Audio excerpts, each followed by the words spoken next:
Hi, today is May 23rd, 2026, and here are my poems for the day. The first one is poem number 791 for the year. Sure, okay.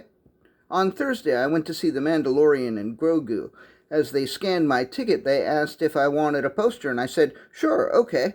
And now I have a Mandalorian and Grogu poster. It's amazing the things that can happen when you just say, sure, okay. Poem number 792, Biscuits. I think I would be more inclined to eat biscuits if the word biscuits was pronounced the way it is spelled. Poem number 793, Shitake mushrooms. I think I would be less inclined to eat shiitake mushrooms if the word shiitake was pronounced the way it is spelled. Poem number 794, The Dumpling. The dumpling liked to go to no dumping zones and write in an L between the P and the and so they all said no dumpling zone. And then the dumpling would stand there and be like, yeah, that's right, I'm a dumpling in a no dumpling zone. What are you going to do about it? The dumpling used to be in the apple dumpling gang, but it got kicked out for always starting fights with the other dumplings. Yeah, that's right, the dumpling would say. I'm a soup dumpling in the apple dumpling gang. What are you going to do about it? The dumpling missed being in a gang. You'd almost feel sorry for the dumpling if it wasn't always so angry, if it wasn't such a dick. Poem number 795, Planet of the Breasts. He was 14 when someone in the schoolyard told him about the planet of the breasts, and for 2 years he prayed and prayed to somehow be transported there. And a few days after his 16th birthday, he was somehow transported there in an alien breast ship.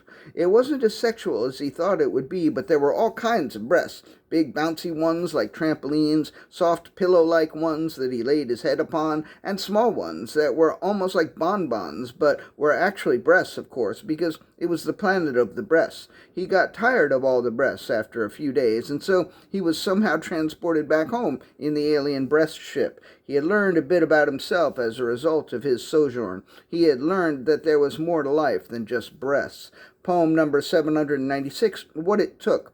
If I knew what it took, I would take it back. It had no business taking what it took, and if it was something that I needed, then it really ought to give it back. Of course, if I needed it, I probably would notice that it was missing, unless it is something that I don't know that I need, or unless it is something I will need in the future but don't need now.